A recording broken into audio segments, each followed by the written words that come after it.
अस्सलाम वालेकुम and very good afternoon to all of you dear students. तो आज मैं आपके लिए एक और लेक्चर लेके आ रहा हूँ for the class 12th in the play list of the current electricity. जैसा कि आपको पता है कि हम अभी करंट इलेक्ट्रिसिटी चैप्टर पढ़ रहे हैं, तो मैंने उसका एक प्ले लिस्ट बनाया है इस यूट्यूब चैनल पे। तो आप सारे के सारे करंट इलेक्ट्रिसिटी के जितने भी लेक्चर्स हैं सीरियल वाइज इस प्ले लिस्ट में जाके देख सकते हैं। तो अभी तक जैसा आपको पता है कि हम कहां तक पहुंचे, तो अब हमने एक और टॉपिक पढ़ना है and that is electric circuits. तो इलेक्ट्रिक सर्किट्स क्या है, इसकी टर्मिनोलॉजी क्या है, इसको एनालाइज कैसे करते हैं, तो यही है आखिरी टॉपिक किसका, करंट इलेक्ट्रिसिटी का। मगर उसको पढ़ने से पहले मैंने शायद कल आपको होमवर्क दिया था, तो मैंने कल जो होमवर्क दिया था आज उसको करते हैं, क्योंकि बहुत सारे बच्चों ने किया है मगर कुछ बच्चे ऐसे जिनको आता नहीं है, मगर फिर भी मैं स्ट्रेटजी बता दूं कि क्या होता है और क्या आपने याद रखना है।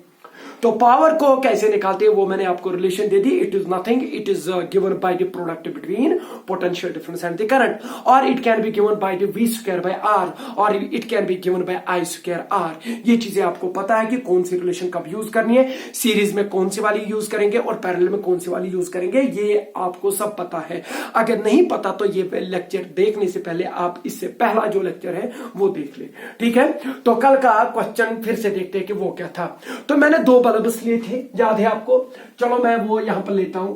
मैंने कल दो बल्ब्स लिए थे, बल्ब B1 एंड B2, और B1 का जो मैंने पावर रखा था, अगर याद होगा आपको कि उसकी पावर रेटिंग क्या थी, तो उसकी पावर रेटिंग चलो P1 से लिखते हैं।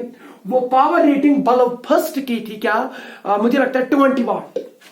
कितना था उसकी पावर रेटिंग, 20 वाट। और एक और बल्ब लिया था मैंने B2, चलो उसकी पावर रेटिंग P2 लिखते हैं, और ये इसका वैल्यू भी मैंने दिया था आपको शायद 80 वाट, याद है। तो आप कुछ भी लिख सकते हैं, कुछ भी वैल्यू ले सकते हैं। तो मैंने कल ये लिए थी तो इसलिए मैं वही ले रहा हूं अभी भी। तो मैंने ये दो बल्ब्स जो है इनको मैंने सर्किट में अप्लाई किया था, सर्किट में कनेक्ट किया था, और इनको मैंने पोटेंशियल डिफरेंस भी अप्लाई करी थी। तो कितनी पोटेंशियल डिफरेंस मैंने अप्लाई करी थी, V इज इक्वल टू, अगर याद होगा आपको, 200 वोल्ट। जैसा कि आपको पता है कि हाउस होल्ड में जो पोटेंशियल डिफरेंस हमें अप्लाई होती है, सप्लाई होती है, वो होती है 220 वोल्ट। तो इसलिए मैंने थोड़ा उसके करीब ले लिया, क्योंकि 200 वोल्ट मैंने इसलिए लिया ताकि इसको सॉल्व करने में आसानी हो जाएगी। बाकी कुछ नहीं है, बाकी कोई इसमें रॉकेट साइंस नहीं छुपी है। तो ये समझ में आया। तो फिर मैंने आपको बोला था कि इन दो बल्ब्स को आप सीरीज में कनेक्ट कर दो और पैरेलल में कनेक्ट कर दो, और मुझे ये कह दो कि पैरेलल में, जब पैरेलल में इन दो बल्ब्स को कनेक्ट करेंगे तो कौन सा बल्ब ज्यादा ग्लो करेगा, और जब इनको सीरीज में कनेक्ट करेंगे तो कौन सा बल्ब ज्यादा ग्लो करेगा। तो इसलिए हम क्या करेंगे, हम पहले सीरीज वाली लेंगे या पैरेलल कॉम्बिनेशन वाली लेंगे, तो फिर वहां पर देखेंगे क्या होगा, कौन सा बल्ब ज्यादा ग्लो करेगा। मगर मैंने आपको बोला था कि उसके लिए मैंने हिंट दी थी आपको कि वही बल्ब ज्यादा ग्लो करता है जो पावर ज्यादा डिसिपेट करे, यानी कि जिसकी जो रेजिस्टर या जो कंडक्टर या जो बल्ब आपके पास होगा, अगर उसके थ्रू जो पावर डिसिपेशन ज्यादा है, पावर ज्यादा डिसिपेट हो रहा है, तो वो सबसे ज्यादा ग्लो करेगा, क्योंकि वो तेजी के साथ एनर्जी को ले रहा है। Are you getting me? तो हम इन दो बल्ब्स के थ्रू देखेंगे कि पावर डिसिपेशन क्या है। दो दियर पावर रेटिंग इज, एक की पावर रेटिंग 20 वाट है और दूसरे की 80 वाट है। देखेंगे इसके थ्रू कितना पावर डिसिपेट हो रहा है, इसके थ्रू कितना पावर डिसिपेट हो रहा है। सीरीज में भी देखेंगे और पैरेलल में भी देखेंगे। जिसके थ्रू ज्यादा हो जाएगा तो वो ज्यादा ग्लो करेगा। तो ये चीज देख लेंगे। चलो पहला जो केस लेते हैं, हम लेते हैं इन सीरीज कॉम्बिनेशन। इन सीरीज कॉम्बिनेशन अगर मैं इन दो बल्ब्स को कहां पे रखता हूं, सीरीज में कंबाइन करूंगा, तो हम देखेंगे कि वहां पर कौन सा बल्ब ज्यादा ग्लो करेगा। इनका अलग अलग पावर है, पावर रेटिंग इनकी डिफरेंट है। चलो ये मैं यहां पर एक बल्ब लेता हूं, सपोज ये मैंने यहां पर एक बल्ब ले लिया और ये मैंने दूसरा बल्ब ले लिया, ठीक है, और इनको मैं सीरीज में कनेक्ट करता हूं, एंड टू एंड, याद है, बहुत अच्छा। तो जब मैंने इनको सीरीज में कनेक्ट कर दिया तो मैंने बाहर से पोटेंशियल डिफरेंस दे दी थी, सप्लाई करी थी V, वो कितनी थी, 200 वोल्ट। समझ में आ रहा है? डायग्राम मैंने बना दी। चलो इसका नाम रखते हैं B1 बल्ब फर्स्ट, इसका नाम रखते हैं B2 बट आपको पता है कि इसका पावर कितना, P1 कितना है 20 वाट, इसकी पावर रेटिंग जो है वो 20 वाट है, इसकी जो पावर रेटिंग है B2 की वो 80 वाट है। ठीक है, बहुत अच्छा। तो इनकी पावर रेटिंग डिफरेंट है। अब देखते हैं कि कौन सा ग्लो ज्यादा करेगा। तो उससे पहले आपको पता है कि आपको पावर भी पता है, इनका पावर भी पता है, पावर रेटिंग भी पता है और वोल्टेज भी पता है कि पोटेंशियल डिफरेंस कितनी आपने अप्लाई करी। तो हम इनकी रेजिस्टेंस निकालते हैं, क्योंकि आपको पता है कि पावर जो होता है वो इसके बराबर भी होता है V²/R।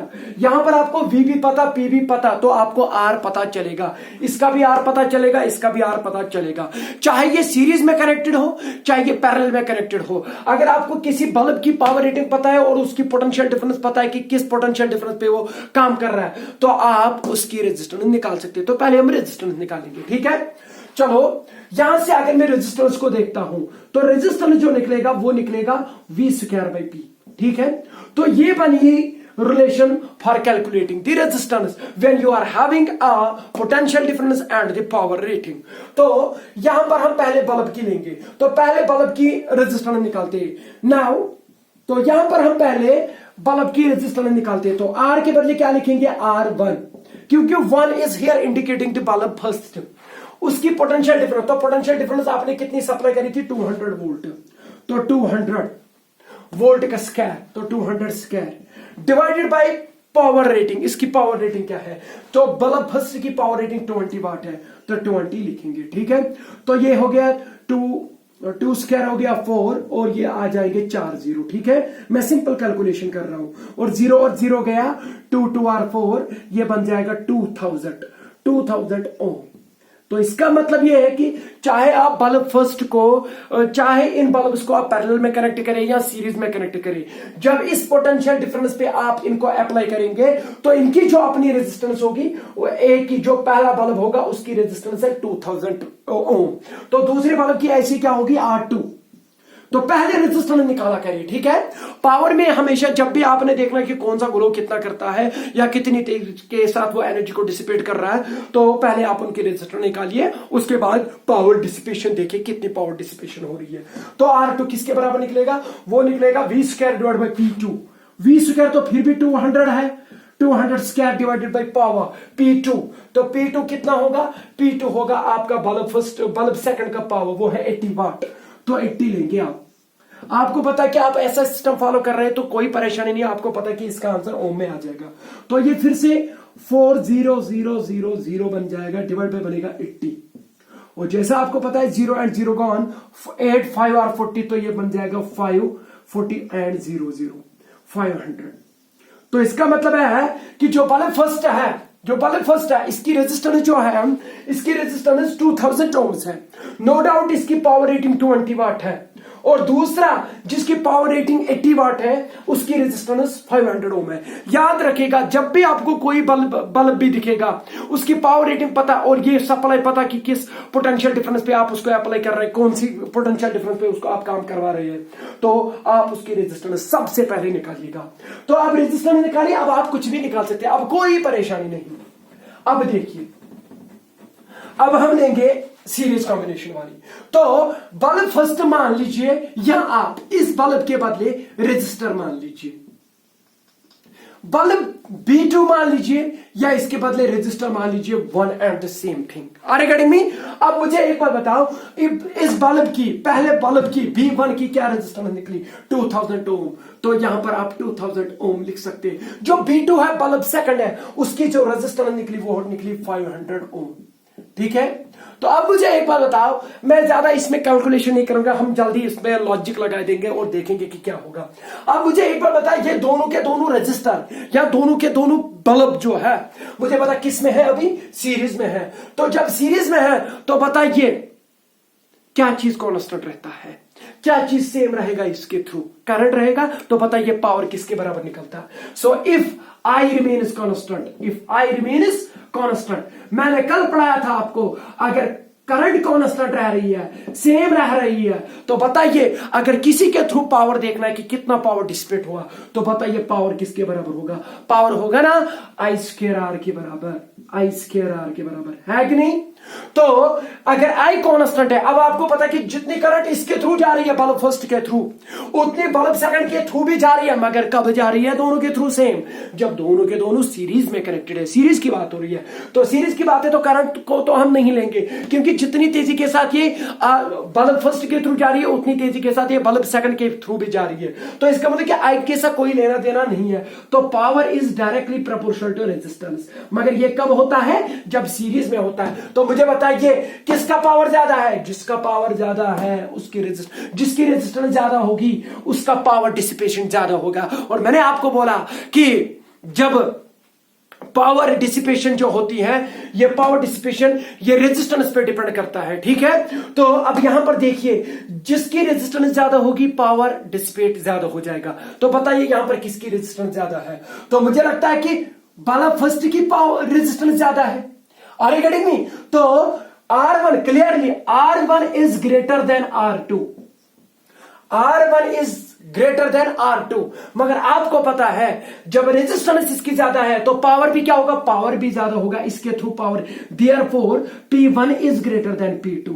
तो इसके थ्रू जो पावर होगा बल्ब फर्स्ट के थ्रू, क्योंकि यहां पर बल्ब फर्स्ट का पावर निकला कि उसके थ्रू कितनी पावर डिसिपेट हो जाएगा, वो ग्रेटर देन होगा power dissipation through bulb second. तो बल्ब सेकंड का अपना पावर क्या था, पावर रेटिंग क्या थी 20 वाट, तो इसका 80 वाट। तो जो 20 वाट बल्ब है, 20 वाट बल्ब है, इसको मैं 20 लिखता हूं इधर और इसको मैं लिखता हूं 80, ताकि आपको पता चले कि P1 is associated with 20 watt bulb and P2 is associated with 80 watt bulb. अब मुझे एक बात बताओ, जिसकी रेजिस्टेंस सब ज्यादा उसके थ्रू पावर डिसिपेट ज्यादा हो जाएगा, मतलब कि वो ज्यादा ग्लो करेगा।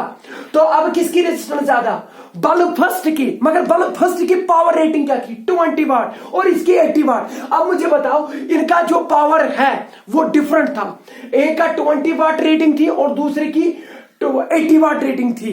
मुझे बताओ ग्लो कौन करेगा, 20 वाट वाला बल्ब करेगा कि 80 वाट वाला बल्ब? तो यहां से पता चल रहा है कि 20 वाट वाला बल्ब पावर डिसिपेशन ज्यादा करेगा, क्योंकि जब 20 वाट वाले बल्ब की बात देखती तो उसकी रेजिस्टेंस ज्यादा निकलती है, जब ज्यादा रेजिस्टेंस निकलती है तो उसके थ्रू पावर ज्यादा डिसिपेट हो जाएगा। तो इसका मतलब कि यही ग्लो करेगा। तो अब आप क्वेश्चन पे आ जाइए। मैंने कहा था कि एक 20 वाट बल्ब है, दूसरा 80 वाट बल्ब है, बताइए सीरीज में कौन ग्लो करेगा? सीरीज में कौन ग्लो करेगा? 20 वाट बल्ब ग्लो करेगा। इसका मतलब है जिसकी रेजिस्टेंस ज्यादा, जिसकी रेजिस्टेंस ज्यादा, और यहां पर किसकी रेजिस्टेंस ज्यादा निकली, जिसका पावर रेटिंग कम थी, जिसकी पावर रेटिंग कम थी, इसकी पावर रेटिंग इससे कम है, ये 80 वाट है, ये 20 वाट है। तो आज से आप एक और मंत्र याद रखिए, वो ये है कि सीरीज कॉम्बिनेशन में अगर आपको बहुत सारे बल्ब दिए गए होंगे और उसमें से आप देखिए कि सबसे कम लोएस्ट पावर रेटिंग किसकी है,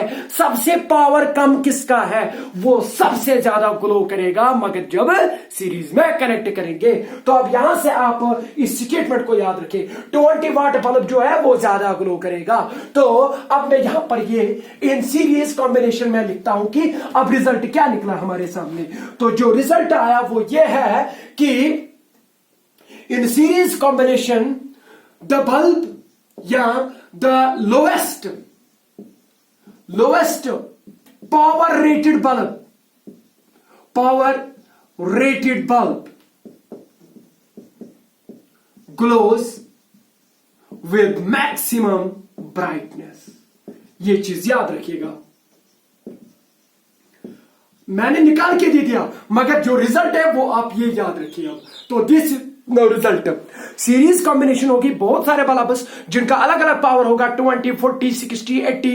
तो मुझे एक बार बताइए, अगर 20, 40, 60, 80 बल्ब को मैंने सीरीज में लगा दिया, बताइए सबसे ज्यादा ग्लो कौन करेगा? सबसे ज्यादा ग्लो वो करेगा जिसकी पावर रेटिंग कम है, क्योंकि हमने वो देखा कि 20 वाट वाला बल्ब सीरीज कॉम्बिनेशन में ग्लो ज्यादा करा। तो आप यहां पर इसीलिए आज के बाद आप ये रिजल्ट याद रखेंगे, इन series combination bulbs of different powers, the lowest power rated bulb जिसका पावर रेटिंग बहुत कम होगी glows with maximum brightness, वही सबसे ज्यादा चमकेगा।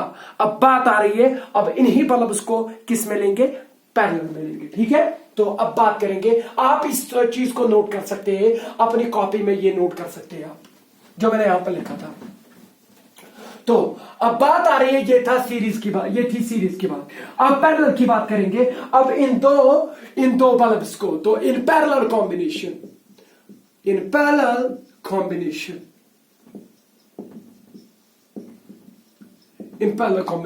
पर मैं पैरेलल कॉम्बिनेशन लेता हूं। तो ये मेरे पास एक बल्ब है, ये मेरे पास दूसरा बल्ब है, ठीक है। तो इसका भी एंड उसी के साथ जिसके साथ इसका, तब जाके पैरेलल में आ जाएंगे। और ये है आपकी बैटरी जो आपने सप्लाई करी थी, पोटेंशियल डिफरेंस V कितनी थी, वो 200 वोल्ट, ठीक है। तो this is suppose B1 bulb first, this is bulb second.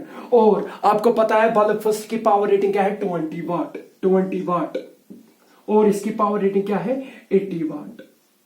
तो इनको मैंने किस में कनेक्ट कर दिया, अब सीरीज में। बट आपको पता है कि इस पोटेंशियल डिफरेंस पे इनकी क्या रेजिस्टेंस निकलती है। तो इस B1 की जो रेजिस्टेंस निकलती है, आपने अभी निकाला B1, मैं यहां पर लिखता हूं R1 resistance of bulb first कितनी निकलती थी on at the 200 potential difference, 200 volt potential difference. R1 निकला था अभी कितना, 2000 निकला था शायद, कि 4000, 2R, हाँ 2000 ओम। और R2 कितना निकला था, आपको पता है R2 निकला था शायद 500 ओम। ये निकला था ना इससे पहले। तो एक निकला था 2000 ओम और दूसरा कितना निकला था, 200 ओम, ठीक है। अब क्या करते हैं, इसकी रेजिस्टेंस पता, इसकी रेजिस्टेंस पता। अब इनको हमने किस में लगा दिया, सीरीज में, इन पैरेलल कॉम्बिनेशन में। और आपको पता है कि पैरेलल कॉम्बिनेशन में क्या चीज कांस्टेंट रहता है, तो क्या चीज कांस्टेंट रहता है, तो आपको पता है कि यहां पर पोटेंशियल डिफरेंस कांस्टेंट रहती है। तो बताइए पावर डिसिपेशन की फार्मूला क्या बनेगी। तो इफ V रिमेन्स कांस्टेंट, यानी कि इफ V इज कांस्टेंट, अगर पोटेंशियल डिफरेंस कांस्टेंट रहती है, तो बताइए पावर किसी के थ्रू कितना डिसिपेट हो रहा है, किसके बराबर होता है। तो P is equal to V²/R। ये भी रिलेशन है ना, मैंने बोला था कल ही आपको कि इस रिलेशन को कब यूज करना, और P is equal to I²R को कब यूज करना है। वो तब यूज करेंगे P is equal to I²R जब करंट कांस्टेंट रहेगी, सेम रहेगी, वो सीरीज में रहती है। और V कब कांस्टेंट रहता है, पैरेलल में रहता है, तो तब ये वाले लेना। तो अब अगर आपने P1 निकालना है, बल्ब फर्स्ट के थ्रू कितना पावर डिसिपेट हो जाएगा, देयरफॉर यहीं से निकालते हैं, देयरफॉर P1 यहां से देखेंगे अब सिंपली। तो P is inversely proportional to R. Are you getting me? क्योंकि जिसका पावर, अब V तो कांस्टेंट है, तो कांस्टेंट के बदले प्रोपोर्शनलिटी, तो P is inversely proportional to resistance. जिसकी रेजिस्टेंस ज्यादा उसका पावर डिसिपेशन कम। हमने देखना पावर डिसिपेशन ज्यादा, तो जिसकी रेजिस्टेंस कम, सो इसका मतलब है कि R2 जो रेजिस्टेंस है वो कम है एज कंपेयर टू R1। तो R2 is less than R1, ये हमने देखा। बल्ब फर्स्ट की रेजिस्टेंस ज्यादा निकलती है as compared to bulb second. अगर बल्ब सेकंड की कम रेजिस्टेंस निकलती है, अब मुझे बता जिसकी कम रेजिस्टेंस उसका पावर डिसिपेशन ज्यादा, तो Therefore P2 is greater than P1। तो इसके थ्रू पावर डिसिपेशन ज्यादा होगी, क्योंकि आपने पैरेलल में कनेक्ट कर दिया। तो पैरेलल में रेजिस्टेंस के साथ पावर डिसिपेशन इनवर्सली प्रोपोर्शनल होता है। तो जिसका पावर क्या होगा, जिसका पावर ज्यादा होगा उसकी रेजिस्टेंस कम होनी चाहिए पैरेलल कॉम्बिनेशन में। तो रेजिस्टेंस किसकी कम थी, रेजिस्टेंस बल्ब सेकंड की कम थी, तो उसका पावर 80 वाट था, तो हायर पावर था, तो वही ज्यादा ग्लो करेगा। तो इसका मतलब है कि P2 जो है वो 80 वाट वाला है और P1 जो है वो 20 वाट वाला पावर रेटिंग है इनकी। तो जिसकी पावर रेटिंग ज्यादा होगी वही ग्लो ज्यादा करेगा, क्योंकि उसके थ्रू पावर डिसिपेशन ज्यादा हो रही है। क्यों हो रही है ज्यादा पावर डिसिपेशन, क्योंकि उसकी रेजिस्टेंस कम निकलती है। तो क्यों निकलती है कम, क्योंकि आपने देखा कि as compared to 20 watt bulb इसकी रेजिस्टेंस कम निकलती है। जब सीरीज में देखते हैं तो जिसकी रेजिस्टेंस ज्यादा उसकी पावर डिसिपेशन ज्यादा, और अब पैरेलल में देखेंगे तो जिसकी रेजिस्टेंस ज्यादा उसकी पावर डिसिपेशन कम। हमने पावर डिसिपेशन ज्यादा चाहिए तब जाके वो ग्लो करेगा, जिसकी रेजिस्टेंस कम होनी चाहिए। तो फ्रॉम दिस रेजिस्टेंस किसकी कम है, बल्ब सेकंड की। तो इसका मतलब है कि B2 जो बल्ब सेकंड है वो यहां पर ग्लो करेगा as compared to B1। Bulb second की जो ग्लोनेस होगी वो ज्यादा होगी। अब देखेंगे कि क्वेश्चन क्या था, क्वेश्चन ये था कि इन दो में से कौन सा बल्ब ग्लो करेगा। तो 80 वाट वाला बल्ब ग्लो करेगा, मतलब कि उसकी पावर रेटिंग ज्यादा है, उसकी पावर रेटिंग ज्यादा है। तो आज के बाद ये एक और मंत्र याद रखिए, पावर रेटिंग जिसकी ज्यादा होगी, अगर आप उनको उन बल्ब्स को अब पैरेलल में लगाएंगे तो जिसकी पावर रेटिंग ज्यादा होगी वही ज्यादा ग्लो करेगा। thus in parallel combination the highest power rated bulb, जिसकी ज्यादा पावर रेटिंग होगी, जिस बल्ब की ज्यादा पावर रेटिंग होगी, ग्लोज विथ मैक्सिमम ब्राइटनेस। तो आज के बाद आपको, मुझे नहीं लगता कि आपको कहीं पे परेशानी आ जाएगी। जल्दी जल्दी मैं फटाफट अब आपको क्वेश्चन पूछता हूं। बताइए, मैंने 1 वाट, 2 वाट, 3 वाट, 4 वाट, 5 वाट तक मेरे पास 5 बल्ब्स है, इनकी यही पावर रेटिंग है। अब मुझे एक बात बताओ, इनमें से ग्लो कौन करेगा ज्यादा अगर मैंने इनको सीरीज में कनेक्ट कर दिया? आपको पता है सीरीज में वही ज्यादा ग्लो करेगा जिसकी पावर रेटिंग क्या होगी, जिसकी पावर रेटिंग कम होगी। तो किसकी कम है पावर रेटिंग? 1 वाट बल्ब की पावर रेटिंग कम है क्योंकि वो 1 वाट ही है, तो वो ज्यादा ग्लो करेगा सीरीज में। और पैरेलल में कौन ज्यादा ग्लो करता है? जिसकी पावर रेटिंग ज्यादा होगी। तो 5 वाट बल्ब जो है, अगर आप इनको पैरेलल में लगाएंगे वो ज्यादा ग्लो करेगा। समझ में आया? तो ये चीज आप मुंह जबानी आज के बाद याद रखिएगा। मगर मैंने यहां पर एक्सप्लेन करके दे दिया कि कौन सा ग्लो ज्यादा करेगा, क्यों करेगा ज्यादा ग्लो। कोई भी ये क्वेश्चन भी पूछ सकता है, कौन ज्यादा ग्लो करेगा? ग्लो वही ज्यादा करता है जिसके थ्रू पावर ज्यादा तेज डिसिपेट हो जाएगा। अब आ रहे हैं हम अपने टॉपिक पे। ये था कल का ही टॉपिक, तो इसको मैंने क्लियर कर दिया क्योंकि यहां से मैंने ये 2 स्टेटमेंट्स निकालने थे कि पैरेलल कॉम्बिनेशन में कौन ज्यादा ग्लो करता है और सीरीज कॉम्बिनेशन में कौन ज्यादा ग्लो करता है। ठीक है, पैरेलल में कौन ग्लो करता है ज्यादा? जिसकी पावर रेटिंग ज्यादा होगी। और सीरीज में कौन ग्लो करता है ज्यादा? जिसकी पावर रेटिंग कम होगी। बहुत अच्छा। तो अब बात आ रही है सर्किट्स की। तो सर्किट्स को पढ़ने से पहले हम देखेंगे कि सर्किट में क्या क्या, सर्किट कब कंप्लीट होता है, सर्किट कब ये ऑपरेट हो जाता है। आपको पता है कि चलो मैं यहां पर एक आज के बाद टर्मिनोलॉजी होगी तो उसके साथ ये इख्तिताम पजीर आ जाएगा। चलो मैं यहां पर एक सर्किट लेता हूं, तो जो अब टॉपिक आएगा उसका नाम होगा सिंपल सर्किट्स। क्या होगा? Simple circuits. तो यही हमने पढ़ना है, simple circuits. In simple circuits को देखना है, इनकी टर्मिनोलॉजी देखनी है, सर्किट्स में क्या क्या यूज होता है, और उसके बाद इनको एनालाइज करना है। जब इनको एनालाइज करेंगे तो उस टाइम किरचॉफ्स लॉज यूज होंगे, तो वो यूज हो गया तो उसके साथ ही ये टॉपिक इख्तिताम पजीर, ये चैप्टर ही इख्तिताम पजीर।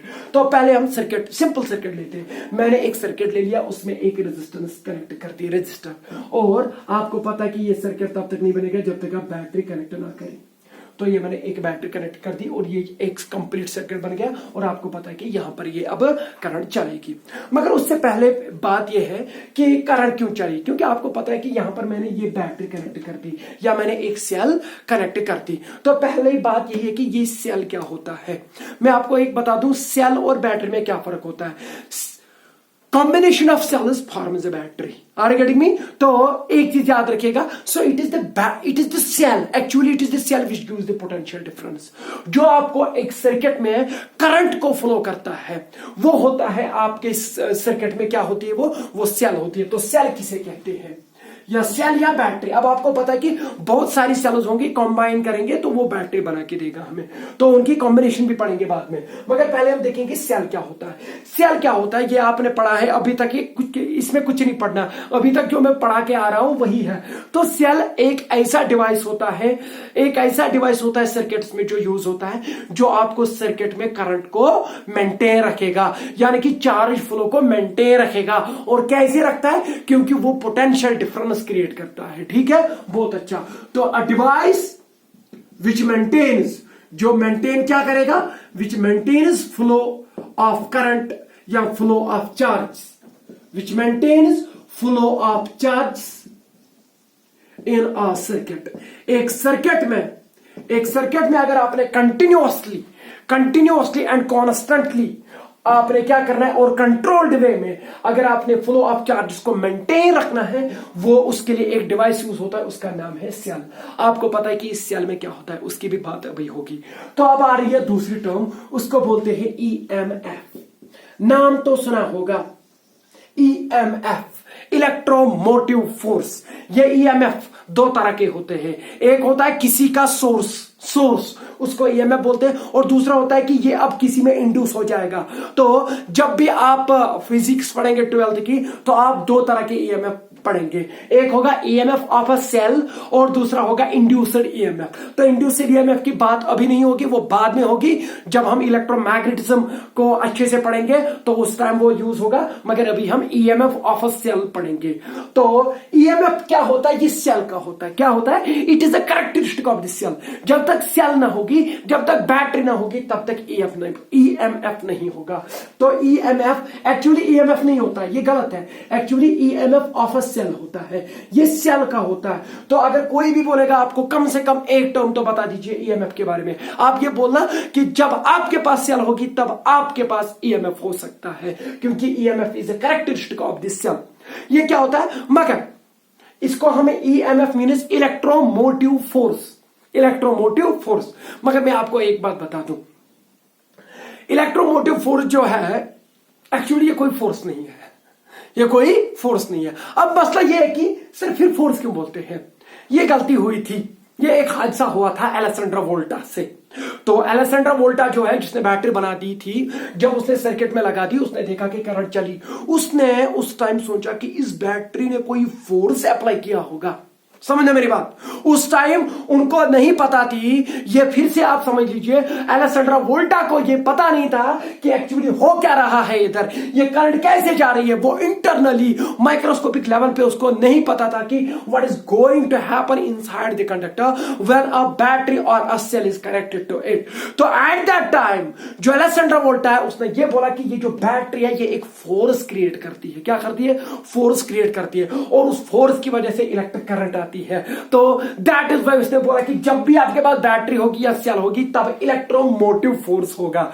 एक फोर्स होगा जो इलेक्ट्रिक फोर्स को मोटिवेट करेगा, वो इलेक्ट्रिक फोर्स को जनरेट करेगा। समझ में आया? मगर एट दैट टाइम पर बाद में जब पता चला ये कोई फोर्स नहीं निकला, ये कोई फोर्स नहीं निकला, ये एक एनर्जी निकली, ये वर्क निकली, वो भी बाद में देखेंगे। मगर पहले मैं आपको बता दूं कि इसका नाम जो इलेक्ट्रोमोटिव फोर्स है वो समझ में आया क्यों आया? क्योंकि एक्चुअली ये हादसा हुआ था eight that time. He don't know what is actually happening inside the conductor and he literally told, इसको ये पता चला कि अरे कुछ नहीं है, ये जो बैटरी है ये मोटिवेट करती है, एक सर्किट में करंट को फ्लो कर रही है। तो दैट इज उसने इसका नाम क्या रखा? Electromotive force. इलेक्ट्रोमोटिव फोर्स एक फोर्स होता है। तो ये सिंपल सी बात है। अगर मैं आपको एक बात बता दूं कि एक सिंपल एग्जांपल दे दूं मैं आपको कि किसी का नाम, चलो हम किसी का नाम खंखार रखते हैं। क्या रखते हैं? खंखार। No doubt there is only name खंखार, मगर मैंने किसी बंदे का नाम रखा खंखार। जब भी आपके कानों तक ये नाम पहुंच जाएगा, आप सुनेंगे खंखार आया है, तो आपके जहन में एक इमेज बनेगी खंखार की कि वो बहुत खतरनाक होगा। बट जब मैं आपको खंखार दिखाऊंगा, वो छोटा सा एक, अरे क्या बताऊं कि वो मामूली सा बंदा है, कुछ नहीं कर सकता वो। मगर ये नाम होता है ना, जब नाम पड़ गया तो कुछ नहीं होता, फिर आप कुछ भी करें तो कुछ नहीं होता। समझ में आया? तो मेरे कहने का मतलब ये है कि ये नाम दिया गया था उस टाइम इलेक्ट्रोमोटिव फोर्स। तो ये ऐसा ही नाम है जैसा मैंने इसका नाम खंखार रखा, बट वो रियलिटी खंखार नहीं है। जैसा मैं अपनी बात कर रहा हूं कि मेरा जो नाम रखा गया वो इशफाक है, तो मैं रियलिटी में इशफाक नहीं हूं। इशफाक मीन्स काइंड, ये भी मैं आपको बता दूं, मेहरबान। मैं थोड़ी ना मेहरबान हूं। तो ये होता है, एक्चुअली हम नाम देते हैं। तो at that time it was given a name electromotive force, but वो फोर्स नहीं था, बट वो खंखार नहीं था, वो बहुत ही सुशल बंदा था। ठीक है? तो ये चीज होता है। ये इलेक्ट्रोमोटिव फोर्स जो है, ये जो ईएमएफ होता है, इसको अब डिफाइन करना है। इसको हम दो तरीके से डिफाइन करते हैं। There are two ways to define the electromotive force of a cell. तो एक को बोलते हैं क्वांटिटेटिव डेफिनेशन और दूसरे को बोलते हैं क्वालिटेटिव डेफिनेशन। तो क्वालिटेटिवली इसको डिफाइन करेंगे, क्वालिटेटिवली। तो अब क्वालिटेटिवली इस ईएमएफ को कैसे डिफाइन किया गया? ये बोला गया कि ये जो सर्किट यहां पर है, आपने सेल कनेक्ट कर दी यहां पर। चलो आपको पता है कि सर्किट एलिमेंट एक की भी होती है, और जब की को क्लोज करते हैं तब जाके करंट आ जाती है इस सर्किट में, इस पूरे सर्किट में इस रजिस्टर के थ्रू करंट आ जाएगी। ये बोलते हैं कि आप इसको ओपन रखिएगा। क्या रखिएगा? ओपन। अब मुझे एक बात बताओ, इसके थ्रू करंट जाएगी? नहीं। मगर इन सेल्स के टर्मिनल्स के अक्रॉस पोटेंशियल डिफरेंस होगी बिल्कुल, क्योंकि अंदर तो केमिकल रिएक्शन हो रही थी, उसने एक इलेक्ट्रोड को पॉजिटिव रखा है और दूसरे इलेक्ट्रोड को नेगेटिव रखा है। तो there is some potential difference, there is a potential difference between the terminals of the battery when the circuit is not closed that it is even. तो ये जो है ये ओपन है, सॉरी, तो ये सर्किट जो है ये अभी ओपन है। जब ये ओपन है फिर भी इनके अक्रॉस पोटेंशियल डिफरेंस है, and that potential difference is qualitatively called as EMF of the cell. तो ईएमएफ सेल का क्या होता है? It is nothing, it is the potential difference across the terminals of the cell when the circuit is open. यानी कि अभी वो circuit में करंट नहीं दे रहा है। मतलब अब कैसे समझेंगे आप? जैसा कि मैं आपको एक बात बता दूं, आपने अभी एक बैटरी ले ली है, तो घर में आप बैटरी वगैरह यूज करते हैं, तो आपने उसको बोला कि मुझे 12 वोल्ट बैटरी दे दो। वो जो 12 वोल्ट होता है ना, 12 वोल्ट, तो इसका मतलब यह है कि it is the potential difference between the terminals of that battery when it is not actually connected in this circuit. तो ये मैंने बैटरी मंगवा दी, तो इसका ये एक टर्मिनल है, ये दूसरा टर्मिनल, चलो ये पॉजिटिव है, ये नेगेटिव है, और इसके इधर बैजिंग लगी हुई है 12 वोल्ट। क्या है ये जो 12 वोल्ट इधर लिखा होता है ना बैटरी पे, जब आप उसको मार्केट से लेते हो, वो एक्चुअली ईएमएफ होता है। उसका क्या होता है? ईएमएफ। और उसका वो उतना भी नहीं होता, बाद में इसमें भी आप पढ़ेंगे कि क्या क्या होता है, इसमें भी चेंज आती है। तो ये जो 12 वोल्ट यहां पर आप लेते हैं, एक्चुअली आप ये यहां पर देखते हैं कि इन पॉइंट्स के बीच, इन टर्मिनल्स के अक्रॉस कितने पोटेंशियल डिफरेंस है जब आपने सर्किट में नहीं लगाया इसको, and that potential difference is called as EMF. ये है क्वालिटेटिव डेफिनेशन। अब है क्वांटिटेटिव डेफिनेशन। ये पोटेंशियल डिफरेंस जो है आई कहां से, और जितनी ये पोटेंशियल डिफरेंस है उतना क्या हुआ था। आपको मैंने इलेक्ट्रोस्टैटिक्स में पोटेंशियल डिफरेंस पे मैंने आपको पता है कि 2 हफ्ते लगे पोटेंशियल डिफरेंस को पढ़ते। तो इसका मतलब है कि आपको अब कोई परेशानी नहीं होगी पोटेंशियल डिफरेंस को कैसे समझते, क्योंकि आपको पता है कि ये कुछ नहीं होता, ये वर्क होती है। और ये किस पे वर्क होती है? 4 पे, यूनिट 4 पे जब वर्क करेंगे। ठीक है, तो अब बात समझ लीजिए। यही मैं यहां पर अब क्वांटिटेटिव डेफिनेशन इसकी देखते हैं। तो यहां पर मैंने सर्किट ले लिया, क्या ले लिया? सर्किट। इसमें मैंने सेल को कनेक्ट कर दिया, या एक बैटरी को कनेक्ट कर दिया। तो ये रेजिस्टर है, आपको पता है कि इसके थ्रू करंट आ जाएगी। चलो मैंने यहां पर कन्वेंशनल करंट ले ली। नो डाउट आपको पता है कि इलेक्ट्रॉन्स इस डायरेक्शन में जा रहे हैं, तो आप उसके बदले ये भी मान सकते हैं कि पॉजिटिव चार्ज यहां से गया होगा। जितना नेगेटिव चार्ज वहां से आया उतना पॉजिटिव चार्ज यहां से गया, and that current is called conventional current. No problem at all. तो इसका मतलब यह है कि इस सर्किट के थ्रू, इस रेजिस्टर के थ्रू करंट तभी चली, करंट जो चली वो तभी चली जब आपने यहां पर एक सेल को कनेक्ट किया था। तो इसका मतलब है कि एक टर्मिनल जो है उसका हायर पोटेंशियल पे था और दूसरा लोअर पोटेंशियल पे है। तो इसका मतलब है कि ये जो पॉजिटिव चार्ज है, मैं पॉजिटिव चार्ज की बात कर रहा हूं, कन्वेंशनल करंट की बात कर रहा हूं, क्योंकि ओवरऑल आपको कन्वेंशनल करंट के साथ ही लेना देना है। जो भी सर्किट डायग्राम्स है, सर्किट को एनालाइज करते हैं तो हम वहां पर कन्वेंशनल करंट लेते हैं, कोई इलेक्ट्रॉनिक करंट नहीं लेता। तो ये जो पॉजिटिव चार्ज यहां से गया, ये यहां पहुंचा, ये इसलिए यहां से गया यहां पहुंचा क्योंकि ये होना चाहिए हायर पोटेंशियल पे और ये वाला टर्मिनल होना चाहिए लोअर पोटेंशियल पे, तब जाके एक चार्ज जो है एक जगह से, एक टर्मिनल से दूसरी टर्मिनल तक आ सकता है। मगर where one is at higher potential और दूसरा लोअर पोटेंशियल पे होगा। ठीक है, बहुत अच्छा।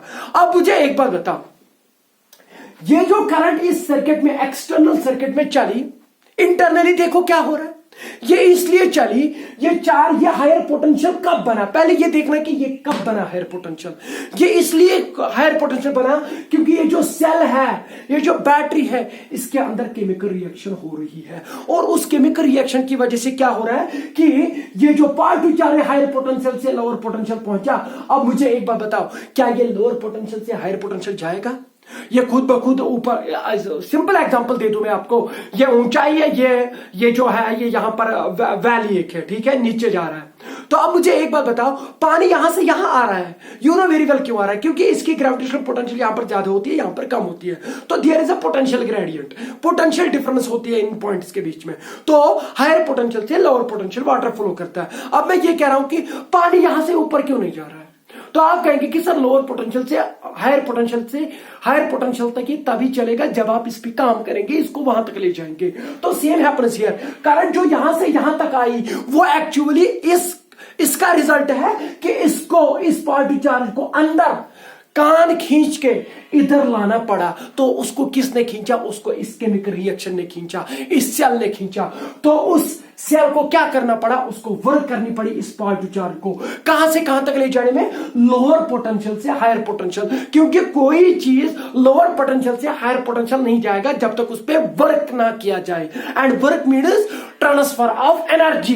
तो इसका मतलब है कि जब पॉजिटिव चार्ज को आपने कहां से कहां तक लिया? लोअर पोटेंशियल से हायर पोटेंशियल। ये किसने ले लिया? ये बैटरी ने ले लिया या ये एक सेल ने ले लिया। तो कैसे? तो इसका मतलब कि सेल ने क्या करी? इसने वर्क करी, एक पॉजिटिव चार्ज को लोअर पोटेंशियल से लेके हायर पोटेंशियल पे पहुंचा। अब तो वो खुद चलेगा लोअर पोटेंशियल तक। आगे में मसला ये कि यहां से यहां तक चलने के लिए उसको यहां से यहां तक पहले चलाना है, क्योंकि जब भी आप लोअर पोटेंशियल से हायर पोटेंशियल तक ले जाते हैं तो फिर वो हायर पोटेंशियल से लोअर पोटेंशियल खुद आ जाएगा। आगे में तो सेम मतलब बीच में आप रजिस्टर लगेंगे तो काम निकालेंगे इससे, तो कोई मसला नहीं, वो बाद में पढ़ेंगे। मगर अभी ये देख लीजिए मसला क्या हो रहा है, यहां पर हो क्या रहा है एक्चुअली।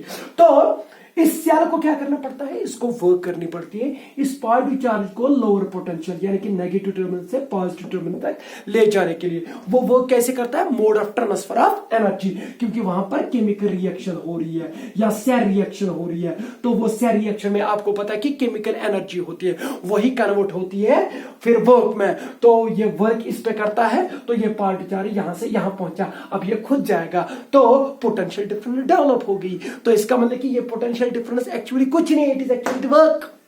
ये वर्क नहीं होता है, ये जो पोटेंशियल डिफरेंस यहां पर है उसका नाम क्या है? ईएमएफ। तो ये जो ईएमएफ है it is nothing, it is the work जो किसने करी? जो इस बैटरी ने करी, इस चार्ज को कहां से कहां तक ले जाने में, from lower potential to higher potential. अब क्वांटिटेटिवली आप ईएमएफ को कैसे डिफाइन करेंगे?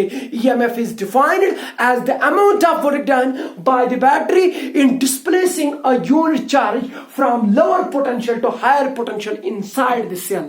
सेल के अंदर ले जाने के लिए उसको वर्क करनी पड़ी। कितनी वर्क करनी पड़ी?